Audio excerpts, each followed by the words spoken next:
નમસ્કાર, ગુજરાત ન્યૂઝમાં આપનું સ્વાગત છે અને કરંટ ટોપિક કાર્યક્રમ સાથે હું છું માલવી. કરંટ ટોપિકમાં આપણે દરરોજ અલગ અલગ વિષય પર વાત કરતા હોઈએ છીએ, ત્યારે આજના વિષયની વાત કરીએ તો આજનો વિષય છે શું છે ડિજિટલ ફાસ્ટિંગ. અત્યારે આપણે જોઈએ કે ફાસ્ટિંગ શબ્દ તો બધાને ખબર હશે કે ફાસ્ટિંગ કેવી રીતે કરવાનું હોય છે, અને ખાસ કરીને ઉપવાસ આપણે જે કરતા હોઈએ છીએ તેના પર આપણે ધ્યાન આપતા હોઈએ છીએ, જેથી કરીને આપણે જે છે એ ઓછું ખાઈ શકીએ ને એટલો પેટને આરામ આપી શકીએ. પરંતુ ડિજિટલ ફાસ્ટિંગ શું છે એ પણ જાણવું એટલું જ જરૂરી બની જાય છે, કારણ કે આજના સમયમાં સ્ક્રીનિંગનો જે ટાઈમ છે, જેમ કે મોબાઈલ છે, લેપટોપ છે, ટીવી છે, આ સ્ક્રીનિંગનો ટાઈમ આપણો ખૂબ જ વધી ગયો છે. પછી એ બાળકો હોય કે વૃદ્ધો હોય, દરેક લોકો અત્યારે સ્માર્ટફોનનો ઉપયોગ કરે છે. આપણે ઓફિસોમાં પણ જોઈએ તો આપણે કોમ્પ્યુટરનો ઉપયોગ કરતા હોઈએ છીએ. તો આ તમામને લઈને જે ડિજિટલ ફાસ્ટિંગ છે, ફર્સ્ટ ઓફ ઓલ એ સમજવું જરૂરી છે કે ડિજિટલ ફાસ્ટિંગ એ છે શું. તો આજના કરંટ ટોપિકની ચર્ચા એ વિષય ઉપર જ છે, ડિજિટલ ફાસ્ટિંગ એટલે શું અને એનાથી કયા પ્રકારના નુકસાન થઈ શકે છે. આ તમામ મુદ્દાઓ પર આપણે કરંટ ટોપિકની અંદર વાત કરીશું. અને આ વિશે વાત કરવા માટે આપણી સાથે ચર્ચામાં જોડાઈ ચૂક્યા છે ડૉક્ટર કલરવ મિસ્ત્રી, જેઓ સાયકોલોજિસ્ટ છે. સાથે અન્ય ગેસ્ટ છે પ્રિન્સ ડાયાણી, જેઓ સાયબર સિક્યોરિટી રિસર્ચર છે. આ બંને ગેસ્ટનું સ્વાગત છે કરંટ ટોપિકમાં. સૌથી પહેલા તો કલરવભાઈ આપને પૂછવું છે કે આજકાલ સ્ક્રીનિંગ આપણે જોઈએ છીએ કે આપણે બધા જ, તમે હું, આપણે બધા જ ઉપયોગ કરતા હોઈએ છીએ. પરંતુ જે પ્રમાણે આપણે ફાસ્ટિંગ કરીએ છીએ જીવનની અંદર, આપણે કહેવાય ને કે દર મહિનાની અંદર એક ફાસ્ટ કરતા હોઈએ છીએ. પરંતુ હવે ડિજિટલ ફાસ્ટિંગ શું છે, સૌથી પહેલા તો દર્શક મિત્રોને એ જણાવશો. સાથે ડિજિટલ ફાસ્ટિંગ કરવો કેમ જરૂરી બની ગયું છે આજના સમયમાં? બહુ સરસ ટોપિક લીધો છે અને આના માટે સૌથી પહેલા આપણે મગજ અને માનસિકની રચનાની વાત કરીએ તો આપણે જાણીએ છીએ કે મગજ છે અને એમાં શું કોન્શિયસ અને સબકોન્શિયસ માઇન્ડ હોય છે. અને જી. મગજની રચના એવી રીતે છે કે એમાં જ્ઞાનતંતુઓ હોય છે. આ જ્ઞાનતંતુ એક સાથે ઇન્ટરકનેક્ટેડ હોય છે, જેમાં સંવેદનાનું આદાન પ્રદાન થાય છે અને આપણી થિંકિંગ, મેમરી અને જે વિચાર શક્તિ છે, ડિસિઝન મેકિંગ પાવર છે, તેના ઉપર આ બધું નિર્ભર રહેલું હોય છે. જેમ કે આપણે શારીરિક સ્વાસ્થ્યની સાથે સાથે વાત કરીએ તો માનસિક સ્વાસ્થ્યમાં બ્રેનમાં પણ હજાર જાતના ન્યુરોન્સ હોય છે. તેમાં કેમિકલની અદલાબદલી આપણે કોની સાથે હાવભાવ કરીએ છીએ, આપણે કઈ રીતે વર્તીએ છીએ, આપણે શું વિચારીએ છીએ, એ લાગણીઓના આદાન પ્રદાન પરથી તેમાં સંવેદના અસંવેદના ન્યુરોન્સમાં ટ્રાન્સમિટેડ થાય છે અને એના પ્રમાણે આપણી પર્સનાલિટી, સ્વભાવ અને મગજ ઉપર અસર થતી જાય છે. સ્વાભાવિક સામાન્ય રીતે WHO ના વર્લ્ડ હેલ્થ ઓર્ગેનાઇઝેશનના ક્રાઇટેરિયા પ્રમાણે મગજનું એવું જટિલ રચનાત્મક હોય છે ન્યુરોન્સ કે દર 40 to 45 મિનિટ, દર 45 મિનિટ પછી તમારે 5 કે 10 મિનિટનો બ્રેક લેવો પડે. અને જેના લીધે તમારી વર્કિંગ એફિશિયન્સી વધે, તમારી કાર્યક્ષમતા વધે અને તમારી યાદશક્તિ અને એકાગ્રતા ઉપર અસર ના થાય. હવે આજકાલ આપણે જોઈએ છીએ કે બ્રેન રોટિંગ મિકેનિઝમ, મતલબ કે જે કોઈ પણ નાના બાળકોથી માંડીને યુવા અવસ્થા કે વૃદ્ધાવસ્થા, કોઈ પણ મિડલ એજ પોપ્યુલેશન જોઈ લો કે નોનસેન્સ સ્ક્રોલિંગ અને ડ્રૂમિંગ કરતા હોય છે. એવા પણ રિસર્ચ થયેલા છે કે લોકો જે પણ સ્ક્રોલિંગ કરે છે, ડ્રૂમિંગ કરે છે, તેને બ્રેન રોટલિંગ કહેવાય. બ્રેન રોટલિંગ મતલબ કે નોનસેન્સ એવું હોય છે કે જે પણ પ્રકારની રીલ્સ કે જે ક્રિએટિવ હોય છે, જેનો કોઈ મિનિંગ નથી હોતો, પણ તેવા એમાં કોઈ વિઝ્યુઅલ્સ એડ કરવામાં આવે છે જે આપણને એકદમ આકર્ષક લાગે, તેમાં એક મ્યુઝિક એડ કરવામાં આવે અને તેને એડિટિંગ કરીને એટલું સરસ રિપ્રેઝેન્ટ કરવામાં આવે કે લગભગ કે 30 મિનિટ, 30 સેકન્ડ થી લઈને 45 સેકન્ડ, 1 મિનિટ, 1.5 મિનિટ, 2 મિનિટ, આપણે કંઈ પણ એ રીલ્સના કોઈ પણ મિનિંગ ના હોય, તે પ્રોડક્ટિવ ના કામ હોય, તે આપણને આંખની સામે ગમે છે અને એને મગજના જે જ્ઞાનતંતુઓ છે તેમાં ડોપામિન નામનું દ્રવ્ય હોય છે.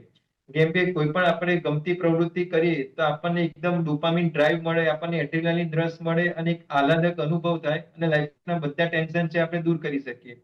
એવી જ રીતે જયારે આ જે સ્ક્રીન રોલિંગ કરે છે અથવા તો કોઈ પણ પ્રકારની રીલ્સ જોવો અથવા તો ડ્રૂમિંગ કરો, એના લીધે ડોપામિન નામનું જે દ્રવ્ય છે તેનો સ્ત્રાવ વધી જાય છે અને તે કન્ટિન્યુઅસ આપણને વિચારો કરવા માટે પ્રેરિત કરતું હોય છે, જેના લીધે મેન્ટલી એક્ઝોસ્ટ થઈ જવાય. મતલબ જી. કે આપણે કોઈ પણ એક્ટિવિટી લગભગ 35 કે 40 મિનિટ કરો, એના પછી તમારે 5 કે 10 મિનિટનો બ્રેક જોઈએ, નહીં તો તમારા સ્નાયુમાં ક્રેમ્પ્સ આવે, તમારા શરીરમાં થકાવટ લાગે, આંખ, કાન, નાક, ગરદન અથવા તો કમરના દુખાવો ચાલુ થઈ જાય, જોઈન્ટ પેઇન ચાલુ થઈ જાય. તેવી જ રીતે બ્રેનની રચના એવી રીતે કરેલી હોય છે કે કોઈ પણ પ્રકારની તમે એક્ટિવિટી કરો, તમારું પ્રોફેશનલ વર્ક કરો કે સ્ટડીનું કામ કરો, દર 40 કે 45 મિનિટ માટે તમારે પછી તમારે 5 કે 10 મિનિટનો બ્રેક જોઈએ. આ બ્રેક જી. એક્ટિવિટીમાં મગજને શાંત કરવા માટે અથવા તો એની પ્રોડક્ટિવિટી વધારવા માટે તમારે એને સ્ટેબિલાઇઝ કરવું પડે. તેમાં યોગા, પ્રાણાયામ, એક્ટિવિટી, મ્યુઝિક થેરાપી અથવા તો કોઈ પણ પ્રકારની સ્મૂથિંગ એક્ટિવિટી કરો, જેથી આપણી કાર્યક્ષમતા વધી જાય. ચોક્કસથી. પ્રિન્સભાઈ, જે રીતે આપણે વ્રત અને ઉપવાસની વાત કરીએ તો આ પરંપરા સદીઓથી ચાલતી આવી છે, જે માત્ર ભૂખ્યા રહેવાની ક્રિયા નથી, પરંતુ આપણે કહીએ ને કે આત્મસંયમ, આત્મનિરીક્ષણનો પણ એક અભ્યાસ છે.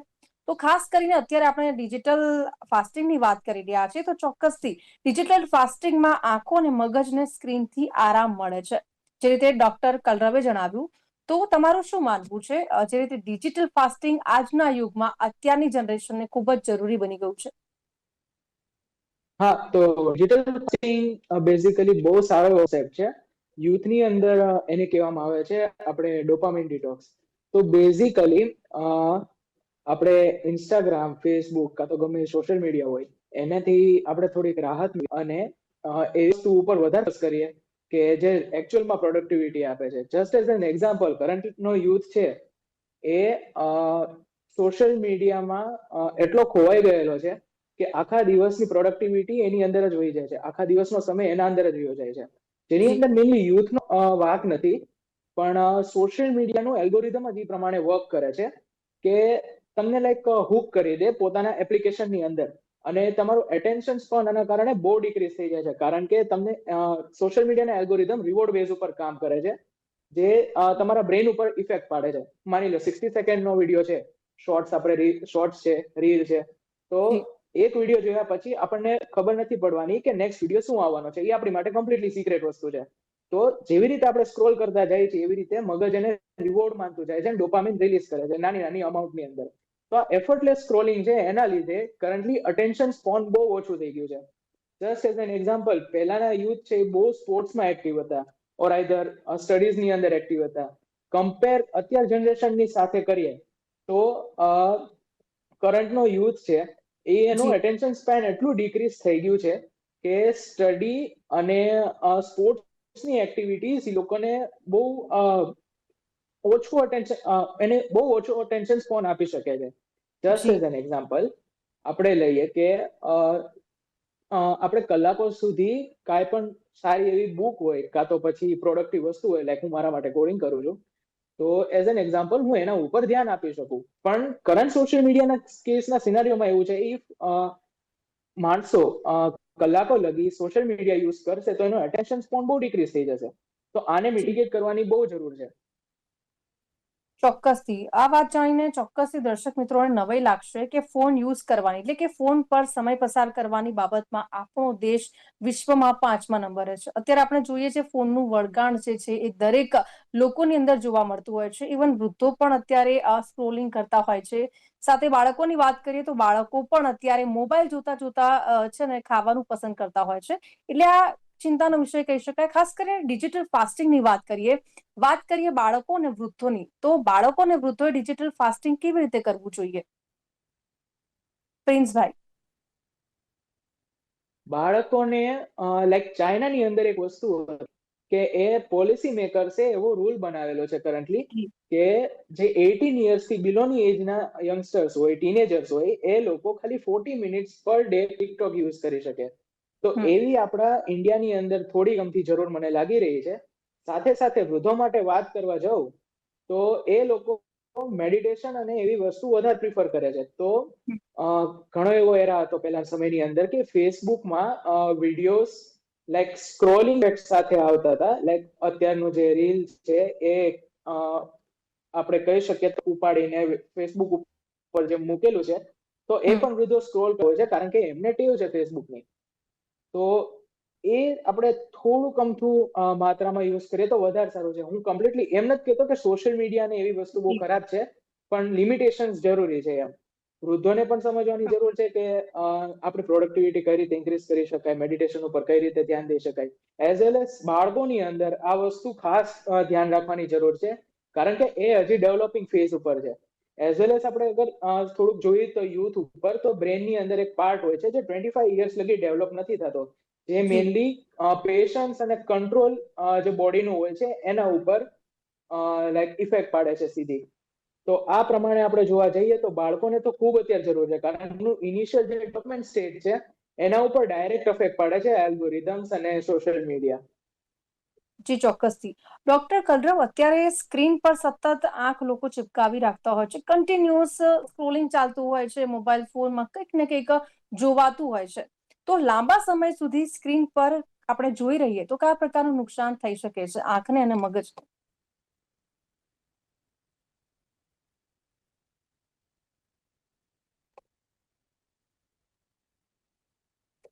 પ્રિન્સભાઈ, જે રીતે આપણે સ્ક્રીનિંગની વાત કરી રહ્યા છીએ કે અત્યારે આપણે જોતા નોર્મલ પણ બેઠા હોય ને તો મોબાઈલ પર સ્ક્રોલ કરવાનું મન થાય, અને અત્યારે એ પ્રક્રિયામાં ખરેખર ખૂબ જ વધારો થઈ રહ્યો છે. દરેક લોકો અત્યારે સ્ક્રોલિંગ કરતા થયા છે, ડિજિટલ સાથે જોડાયેલા છે કે ચલો ડિજિટલ માધ્યમ, પછી એ લેપટોપ હોય, કોમ્પ્યુટર હોય, મોબાઈલ હોય, કોઈ પણ વસ્તુનો યુઝ કરતા જ હોય છે.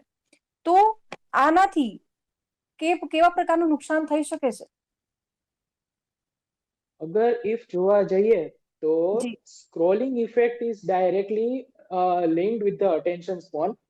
કે આપણે એક્ઝામ્પલ લઈએ તો હમણાંની વાત કરું તો 2016 ની અંદર એક એપ્લિકેશન હતું મ્યુઝિકલી, જે ટ્રાન્સફોર્મ થયું ટિકટોક ની અંદર. તો that was the first application કે ફોર યુ નામનું પેજ લાવ્યું, જે પ્રોફાઇલની જગ્યાએ સ્ક્રોલિંગ ઇફેક્ટ ઉપર વધારે ફોકસ કરતું હતું અને ફીડ ઉપર વધારે ફોકસ કરતું હતું. તો બેઝિકલી એનું એલ્ગોરિધમ એવા પ્રકારનું હતું કે માણસો સ્ક્રોલની અંદર હુક થઈ જતા હતા. 30 to 60 સેકન્ડ્સના માઇક્રો વિડીયોઝ હોય જેના ઉપર માણસોને જોવાની મજા આવતી હતી. તો ડાયરેક્ટલી આનું અફેક્ટ પડ્યું કરંટ જનરેશનના માઇન્ડસેટ ઉપર, કે લાઈક જી. જે ડોપામિન ઇફેક્ટ છે, કે જે ડોપામિન રિલીઝ થાય છે on gaining some reward, on doing some work અને એના પછી જે રિવોર્ડ આપે એના ઉપર ડાયરેક્ટલી અફેક્ટ થયું છે. તો અટેન્શન સ્પોન ડિક્રીઝ થઈ ગયું છે. સાથે સાથે આના લીધે લાંબી કઈ હું વસ્તુ કરી ના શકું. જેમ કે માની લો હું સ્પોર્ટ્સની અંદર છું, તો સ્પોર્ટ્સમાં મારું એટલું ધ્યાન ના રહે.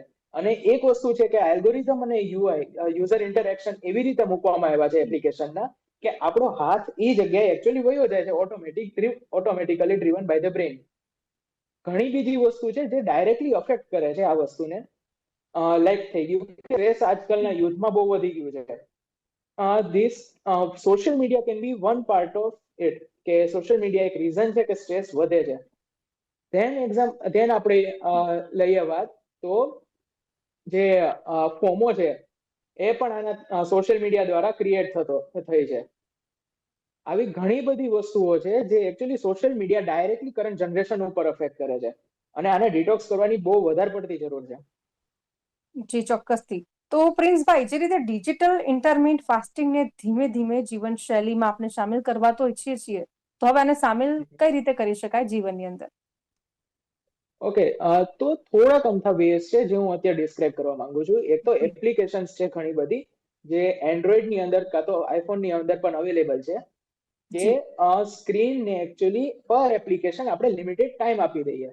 Like just as an example, મારે 1 કલાક આખા દિવસનું ઇન્સ્ટાગ્રામ યુઝ કરવું છે, તો હું ટાઈમ લિમિટ સેટ કરી દઈશ. તો ફોન જે છે એ એપ્લિકેશન દ્વારા મને ખાલી 1 જ કલાક ઇન્સ્ટાગ્રામ યુઝ કરવા આપશે. અને અધર સોશિયલ મીડિયા ઉપર પણ આ લિમિટ એફેક્ટ થઈ શકે. સેકન્ડ વસ્તુ એ છે કે અવેરનેસ, લાઈક માણસોને ખબર હોવી જોઈએ કે મેં એટલો ટાઈમ સ્પેન્ડ કર્યો સોશિયલ મીડિયાની અંદર, એટલો ટાઈમ મેં બીજી અધર એક્ટિવિટીઝ ઉપર સ્પેન્ડ કર્યો. હું થોડો ગમતો ટાઈમ સોશિયલ મીડિયામાંથી મારી અધર પ્રોડક્ટિવિટી ઉપર પસાર કરવાની ટ્રાય કરું, તો મારા માટે એકચ્યુઅલી બેનિફિશિયલ છે. તો અવેરનેસની પણ ખૂબ જરૂર છે. જી, ચોક્કસથી. તો જે રીતે અત્યારના સમયમાં ડિજિટલ ફાસ્ટિંગ છે એ જરૂરી બની ગયું છે, તો કેટલું જરૂરી છે અને શા માટે કરવું જોઈએ? અત્યારે આપણે જોતા હોઈએ છીએ કે બાળકો, જેમને અત્યારે ભણવાની ઉંમર હોય છે, પરંતુ તેમ છતાં એના સિવાય જો કોઈ વધારે કામ કરતા હોય ને તો એ મોબાઈલ જોવાનું કામ છે. અને ખાસ કરીને અત્યારે માતા પિતા પણ તમે જોતા હશો કે મોબાઈલનો વધુ પડતો યુઝ કરતા જોવા મળતા હોય છે. અત્યારે ઘણા બધા, જો કે ફોન ખરાબ નથી, કારણ કે ઘણા બધા લોકો એવા પણ છે જે ઇન્ફ્લુએન્સર્સ છે, જેમનું કામ જ આ છે કે આખો દિવસ મોબાઈલ પર જ કામ કરવું પડે છે, કેમેરા ફેસ કરવા પડતા હોય છે અને સોશિયલ મીડિયામાં એક્ટિવ રહેવું પડતું હોય છે. તો તેવા લોકો ડિજિટલ ફાસ્ટિંગ કેવી રીતે કરી શકે? ઓકે, તમે બહુ સારો મુદ્દો ઉપાડ્યો કે આવું નથી. હા, બધી વસ્તુ એકચ્યુઅલી સારી છે આપણા માટે, ખાલી લિમિટેડ યુઝમાં હોવી જોઈએ. હવે જી. આપણે જોવા જઈએ તો જે ઇન્ફ્લુએન્સર્સ છે એ એકચ્યુઅલી ડિજિટલ ફાસ્ટિંગનો બહુ સારી રીતે યુઝ કરી શકે, કે એ લોકો પણ ઇન્ફોર્મેશન બેઝ પોતાનું કન્ટેન્ટ બનાવે. મેં ઘણી એવી રીલ જોઈ છે, કાં તો ઘણા એવા શોર્ટ્સ જોયા છે, ઘણા એવા વિડીયોઝ જોયા છે, જે એકચ્યુઅલી માણસો જ તે પોતે પ્રમોટ કરે છે કે તમે સોશિયલ મીડિયા ઓછું યુઝ કરો, કારણ કે તમારા બ્રેન માટે આ ખરાબ વસ્તુ છે. હમ. જસ્ટ એઝ એન એક્ઝામ્પલ આપણે લઈએ તો ઘણા બધા બેનિફિટ્સ છે આ ડિજિટલ ફાસ્ટિંગના. જેમ કે આપણું એટેન્શન સ્પોન એકચ્યુઅલી વધી જાય છે. 1 થી 2 વીકની અંદર જ આપણને ઇફેક્ટ જોવા મળી જાય છે. પછી છે સ્ટ્રેસ તો બહુ ઓછો થઈ જાય છે સોશિયલ મીડિયા અગર નો યુઝ કરીએ તો.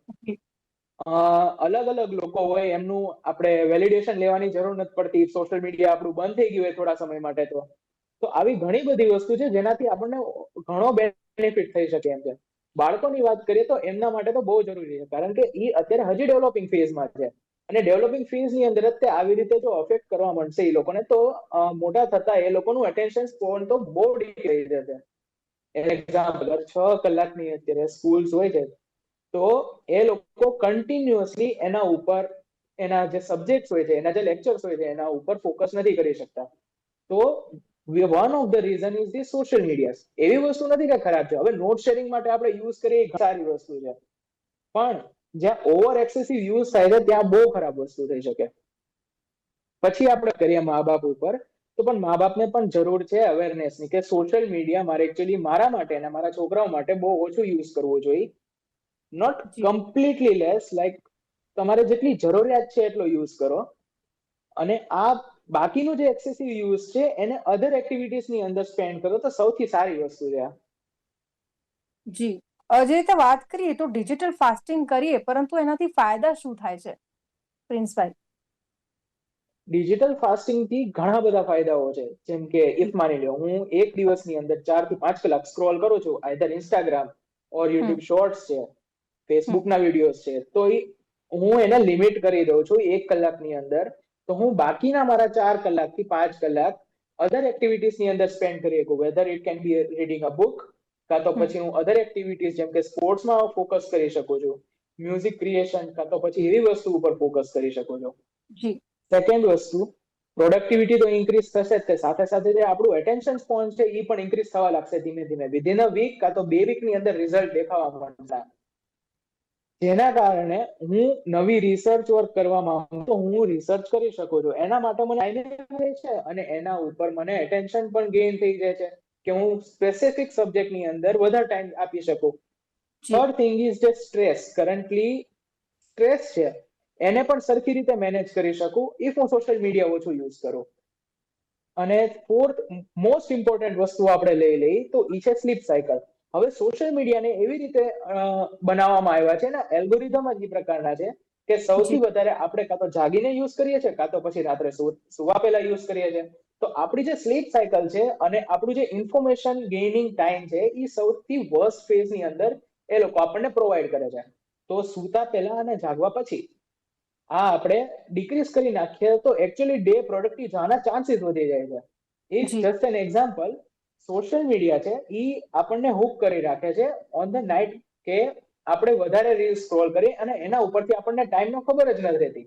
1 વાગી જાય, 2 વાગી જાય, 12 વાગી જાય. જે આપણું સ્લીપિંગ શેડ્યુલ હોય છે કે 10-11 વાગે સુઈ જાય, મેક્સ ટુ મેક્સ 12 વાગે સુઈ જાય, તો ઈ સોશિયલ મીડિયાના રીલના લીધે સમય ના ખબર પડતા વધારે સમય વયો જાય છે. તો આપણે ઘણીવાર 2 વાગે સુઈ જઈએ છીએ, પછી જાગવાનું હોય છે 8 વાગે, તો ઓફિસ જવાનું હોય, સ્કૂલ જવાનું હોય, કાં તો બીજું અધર ટાસ્ક કરવાનું હોય છે, એનામાં લેટ થઈ જાય છે અને પાછા જાગીને તો આપણે સોશિયલ મીડિયા યુઝ કરીએ છીએ. તો કરન્ટલી આખું જે સાયકલ છે આપણું ડેઈલી શેડ્યુલ એ આપણે આખું ચેન્જ કરી શકીએ. સોશિયલ મીડિયા થોડોક ઓછો યુઝ કરીએ કાં તો રાઈટ ટાઈમ ઉપર યુઝ કરીએ. જી, તો પ્રિન્સભાઈ, જેવી રીતે ડોક્ટર કલરવે જણાવ્યું કે શરીરને પણ સમયાંતરે આરામની જરૂર હોય છે, તેવી રીતે ડિજિટલ દોડધામ અત્યારે જે પ્રમાણે આપણે જોતા હોઈએ છીએ કે મોસ્ટલી અત્યારે બધું જ ડિજિટલ થઈ ગયું છે. અત્યારે જો પેમેન્ટ કરવું હોય તો પણ ફોનની જરૂર પડે છે. એટલે ક્યાંક ને ક્યાંક કહેવાય ને કે નુકસાન પણ છે, ફાયદા પણ છે, પરંતુ આ બધાની વચ્ચે આ ડિજિટલ ઉપવાસ એક અસરકારક પદ્ધતિ છે અને આપણે આપણા જીવનની અંદર એ ચોક્કસથી ફોલો કરવી જોઈએ. પરંતુ આપણે જે પ્રમાણે વાત કરીએ કે ઓફિસમાં જે કામ કરતા લોકો છે તેમને પણ ડિજિટલ ઇન્ટરમિટન્ટ ફાસ્ટિંગ જો કરવું હોય તો એ કઈ રીતે કરી શકે? સ્પેસિફિક ઓફિસ અવર્સની અંદર અગર આપણે વાત કરીએ તો જી. કે એઝ એન એક્ઝામ્પલ હું આપણે સબવે ની વાત કરું તો જી. સબવે ની અંદર એક રૂલ છે કે જ્યાં લગી એ લોકોના પીક અવર્સ હોય કાં તો પછી સન્ડેઝ હોય ત્યારે જે હમ. વર્કર્સ કામ કરતા હોય એ લોકો એટલે સોશિયલ મીડિયા યુઝ નથી કરવા દેતા ત્યાં. હમ. તો ઓફિસમાં અગર આઈટી સેક્ટર છે તો અલગ વસ્તુ છે, પણ બીજી પ્રકારની વસ્તુઓ છે, લાઈક બીજા ડોમેન્સ છે, તો એની અંદર આપણે આ રૂલ ઇમ્પ્લિમેન્ટ કરી શકીએ. ઇફ પ્રોડક્ટિવિટી માની લો કે 3 કલાકની હોય છે જે દિવસની અંદર હોય, તો એ સમયની અંદર સોશિયલ મીડિયા કમ્પ્લીટલી લેસ આપણે યુઝ કરીએ, કાં તો અલગ જગ્યાએ ફોન રાખીએ, કાં તો સોશિયલ મીડિયાને એકચ્યુઅલી એક્સેસ કરવું આપણે હાર્ડ કરી દઈએ, તો ઓફિસ ટાઈમ ઉપર પ્રોડક્ટિવિટી સૌથી વધારે થઈ જાય. જી ડોક્ટર કલરવ, સ્ક્રીન પર સતત આંખ ચિપકાવી રાખવાનું અત્યારે જોવા મળતા હોય છે. લાંબા સમય સુધી સ્ક્રીનિંગ કરતા લોકો નજરે પડતા હોય છે. પછી એ ઇન્સ્ટાગ્રામ હોય કે ફેસબુક હોય, અત્યારે રીલ્સ સ્ક્રોલ કરવાની આપણને આદત પડી ગઈ છે. તો હવે ડિજિટલ ફાસ્ટિંગ કરવું હોય તો જે પ્રમાણે આપણે કહીએ ને કે ખૂબ મોટું નુકસાન થઈ શકે છે, ડિજિટલ ફાસ્ટિંગ કરવું જરૂરી છે એ આપણે સમજ્યું, પરંતુ હવે આનાથી નુકસાન આંખ અને મગજને કેવા પ્રકારનું નુકસાન થઈ શકે છે? સામાન્ય રીતે વાત કરીએ કે જેને બ્રેન ફોગિંગ કહેવાય છે. આજકાલ આપણે ઘણા બધાના વ્યક્તિના મોઢેથી સાંભળીએ કે બ્રેન ફોગિંગ. બ્રેન ફોગિંગ મતલબ કે મારે શું કરવું છે, મને કશી ખબર નથી પડતી, હું કન્ફ્યુઝ છું, ડિસિઝન મેકિંગ પાવરમાં મને તકલીફ થાય છે, અટેન્શન સ્પાનમાં તકલીફ થાય છે, નાની નાની વાતમાં મૂડ સ્વિંગ્સ આવે છે, ગુસ્સો થાય છે, ચીડચીડાપણું થાય છે, અધીરું થઈ જવાય છે, ધીરજ નથી રહી. આ બધાના જે સિમ્પટમ્સ કહેવાય છે તેને બ્રેન ફોગિંગ એક્ટિવિટી કહેવામાં આવે છે. આ બ્રેન ફોગિંગ એક્ટિવિટી છે કે તમે નોનસેન્સ કોઈ પણ પ્રકારના જે કન્ટેન્ટ છે તમારા આંખ અને નજર સામે આવે છે, અને મગજમાં જે પ્રોસેસ થાય છે, જેને અમારી ભાષામાં જેમ કે મેન્ટલ હાઇજીન તરીકે કહેવામાં આવે છે, તે કન્ટિન્યુઅસલી સ્ક્રોલિંગ ડૂમિંગ કે એ વ્યક્તિના લીધે તમારી વિચાર શક્તિ પર અસર થાય છે, તો તમારા સ્વભાવ અને શરીર ઉપર અસર થાય છે, અને હેપીનેસ ઇન્ડેક્સ તમારું ઓછું થાય છે. આના માટે જે એક્ટિવિટીઝ અમે કીધું કે ડિજિટલ ઇન્ટરમીડિયેટ ક્લિક, મતલબ કે જ્યારે કોઈ પણ પ્રકારના કોર્પોરેટમાં કે તમે પ્રોફેશનલ કામ કરતા હોય તો દર 40 કે 45 મિનિટ તમારે પછી 5 કે 10 મિનિટની બ્રેક લેવી જોઈએ. આ 5 કે 10 મિનિટમાં તમારે સ્ક્રીન ટાઈમથી દૂર રહેવું જોઈએ. તેમાં કોઈ પણ પ્રકારની અર્ગોનોમિક્સ, મતલબ કે કોઈ પણ ફિઝિકલી સ્ટ્રેચિંગ એક્ટિવિટી કરો, અથવા તો કોઈ પણ પ્રકારની સુધિંગ એક્ટિવિટી કરો, મ્યુઝિક થેરાપી કરો, અથવા તો ફિઝિકલ એક્ટિવિટી કરો, જેનાથી તમારા આખા દિવસનું જે ફ્રસ્ટ્રેશન છે પોઝિટિવલી ચેનલાઇઝ થાય છે, અને જે રેડિયેશનની જે અસર આપણા મગજ ઉપર થાય છે અને વિચારસરણી ઉપર થાય છે તે આપણે ઓછી કરી શકીએ છીએ. આના માટે ઘણા બધા ડિજિટલ ડિટોક્સ ક્લિનિક પણ અમદાવાદમાં અને ઘણી બધી ચાલુ થયા છે, કે જેના લીધે તમારો સ્ક્રીન ટાઈમ છે, તમારું સ્ક્રીન ટાઈમ કઈ એપ પ્રમાણે પ્રાયોરિટી કઈ રીતે રાખવી, તેના પેરેન્ટલ સેટિંગ કઈ રીતે બદલવા, અને આ જેના વિડ્રોલ સિમ્પટમ્સ તમારે દૂર કરવા માટે તો તમારે પ્રકૃતિ સાથે કનેક્ટ થાઓ, તમે સારા પુસ્તકો વાંચો, તમારી હોબીઝમાં ઇન્વોલ્વ થાઓ, અથવા તો ફ્રેન્ડ સાથે સોશિયલ કોમ્યુનિકેશન વધારો, ડિજિટલ કનેક્શન ઓછા થઈને ઇમોશનલ કનેક્શન વધારો, અને 6 કે 8 કલાકની ગહેરી સપનાવાળી ઊંઘ એ મગજના વિકાસ માટે ખૂબ જ જરૂરી છે. તો આ જે ઓલ્ટરનેટિવ એક્ટિવિટી જો આની સાથે સાઇડ બાય સાઇડ જો આપણે એપ્લાય કરવામાં આવે, તો હું નથી માનતો કે આપણે કોઈ પણ પ્રકારના સોશિયલ મીડિયા એડિક્શનથી આપણે દૂર રહી શકીએ. અને ડિજિટલ ડિટોક્સ ક્લિનિક અથવા તો કોઈ પણ સાયકેટ્રિસ્ટ અથવા તો સોશિયલ મીડિયા ડી એડિક્શન સ્પેશિયાલિસ્ટને આપણને મળવાની જરૂર પડે. ચોક્કસથી. Thank you very much doctor Kalrav and પ્રિન્સભાઈ. Thank you very much. આપ બંને અમારી સાથે જોડાયા, ચર્ચામાં ભાગ લીધો એ બદલ થેન્ક યુ વેરી મચ. તો જે રીતે અત્યારે સોશિયલ મીડિયાનું વળગણ જોવા મળતું હોય છે, પરંતુ જે પ્રમાણે વાત કરી ફાસ્ટિંગ અને ડિજિટલ ફાસ્ટિંગ, કે પહેલાં તો એને સમજવું જરૂરી હતું ને એટલા જ માટે ડૉક્ટર કલરવે પણ જે રીતે વાત કરી, પ્રિન્સભાઈએ પણ જે રીતે વાત કરી કે ડિજિટલ ફાસ્ટિંગ આપણા માટે કેટલું જરૂરી છે, કારણ કે તેનાથી આંખ અને મગજ શાંત થઈ શકે છે, મનને પણ એક અલગ જ તાજગી મળતી હોય છે. તો હાલ કરંટ ટોપિકમાં બસ આટલું જ. ફરીથી નવા વિષય સાથે મળીશું. અત્યારે મને આપશો રજા. નમસ્કાર.